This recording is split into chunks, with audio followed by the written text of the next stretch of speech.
Hello বন্ধুরা, তোমরা সবাই কেমন আছো? শুভ সকাল। এখন আমি সুইট কাকুলি চ্যানেলে তোমাদের সকলকে স্বাগত জানাচ্ছি। আজকে হচ্ছে শনিবার। হ্যাঁ, আর এখন কি বাজে হচ্ছে 8টা এরকম।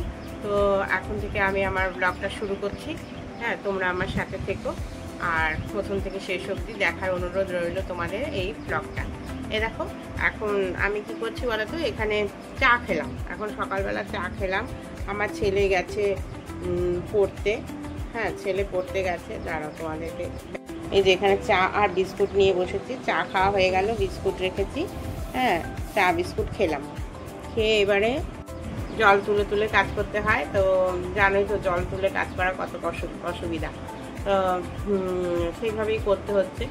দেখছি, আমি বলছি আমার হাজব্যান্ডকে একটা মোটর বসানোর জন্য। তো আজকে অনেক দিন পরে তো তোমাদের সামনে তো অনেক কিছুই পরিবর্তন হয়েছে, সব কিছুই দেখাবো তোমাদেরকে। তো তোমরা আমার সঙ্গে থেকো কেমন। আর ছোট ছোট করে আমি তোমাদের সামনে একটু ব্লগ দেওয়ার চেষ্টা করব। তোমরা বন্ধুরা আমার পাশে থেকো। আচ্ছা চলো, এখন আমি বাইরের দিকে যাব, জল ঠল ধরি তারপরে।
বন্ধুরা, এখন আমি দেখো এসে গেছি ঠাকুরের পুজো দিতে।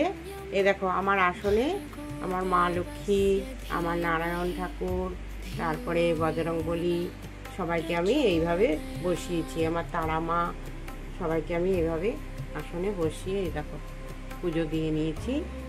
এই যে সব ফুল দিলাম, ভোগ দিয়েছি সামান্য যা ছিল ঘরে। এই দেখো আমার শিবগুরু, আমার ভোলে বাবা, আমার শিবলিঙ্গটা ছোট্ট একটু পারদের, তাই জন্য দেখা যাচ্ছে না, ফুল বেল পাতাতে ঢেকে গেছে। দেখো বন্ধুরা, এখন আমি পুজো টুজো তো দিয়ে এলাম, দিয়ে এবারে খাবার ব্যবস্থা করতে হবে। আমরা টিফিনে আম আর মুড়ি খেয়ে নিয়েছি। খেয়ে নিয়ে এখন আমি এসেছি রান্নাঘরে রান্না করতে। তা রান্না আমার কিছুটা হয়ে গেল। হ্যাঁ, তো ভিডিওটা এখন থেকে করছি, তাই জন্য এবারে কী কী রান্না করেছি তাই তোমাদেরকে দেখাচ্ছি। দেখো, এখন ব্যাক ক্যামেরায় না দেখালে দেখতে পাবে না, তাই ব্যাক ক্যামেরায় দেখাতে হবে। এই এখন আমি উচ্ছে কুমড়ো ভাজা করছি। আজকে তো শনিবার, নিরামিষ খাই আমরা, তাই উচ্ছে কুমড়ো ভাজা করছি। এই যে উচ্ছে কুমড়ো ভাজা, ঠিক আছে। আর কী কী করেছি তোমাদের দেখাই। এই হচ্ছে সয়াবিন আলু পটল দিয়ে একটা তরকারি মতো করেছি, সয়াবিন আলু পটলের তরকারি। আর এই দেখো, এটা হচ্ছে ভেন্ডি ভাজা করেছি এমন। আর এই যে এখানে করেছি ভাত হয়ে গেছে গরম। আর এখানে করলাম টকের ডাল, বুঝতে পেরেছো? টকের ডালটা একটু নাড়িয়ে দেখাচ্ছি। তেঁতুল দিয়ে করেছি, তেঁতুল দিয়ে টকের ডাল করলাম। কাঁচা তেঁতুল হলে ভালো হয়, নেই তো কী করবো, পাকা তেঁতুল দিয়েই করেছি। পাকা তেঁতুলের ডাল, রঙটা কিরকম হয়েছে যাই হোক। তো এই হয়েছে আমার আজকে রান্না। তো এই ভাজাটা হলে পরেই আমার রান্না কমপ্লিট হয়ে যাবে, ঠিক আছে। তারপর পরে আবার আসছি। দেখো এই সাইডটা, এটা আরেকটা রুম, যে রান্নাঘরের সোজাসুজি। ওই পাশে কোনাটা ওটা বন্ধ করে দেবে, এখন ওই সিমেন্ট বালি আনছে বলে, তাই জন্য ওখানে মিস্ত্রি ফাঁকা রেখেছে। আর এখানে এই যে এখানে একটা জানলা, এই দেখো এখানে একটা দরজা, এইটাই মেন দরজা হবে, ফ্রন্ট দরজা। এই তুললাম।